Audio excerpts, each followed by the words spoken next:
مسیح یسوع میں آپ سب کی سلامتی ہو۔ میری طرف سے آپ سب لوگوں کو اور خاص طور پر تمام ماؤں کو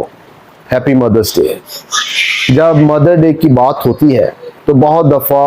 کلیسیاؤں میں یہ سوال پایا جاتا ہے کہ کیا مدرس ڈے یا فادر ڈے کو جو ہے وہ کلیسیاؤں میں یا چرچ کے اندر منایا جانا چاہیے یا نہیں۔ تو میری ذاتی طور پر یہ قائلیت ہے کہ اگرچہ مدر ڈے کی تاریخ ہمیں دنوی طور پر ملتی ہے تاہم خدا کے پاک کلام میں بڑی واضح تعلیم دی گئی ہے کہ تو اپنے باپ اور ماں کی عزت کرنا۔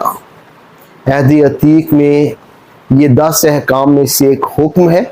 اور نئے عہد نامہ میں افسیوں کے خط اس کے 6ویں باب کی پہلی اور دوسری آیت میں اس چیز کی وضاحت کی گئی ہے، اور خدا کا پاک کلام اس بات پر زور دیتا ہے کہ باپ اور ماں کی عزت کرنا جو ہے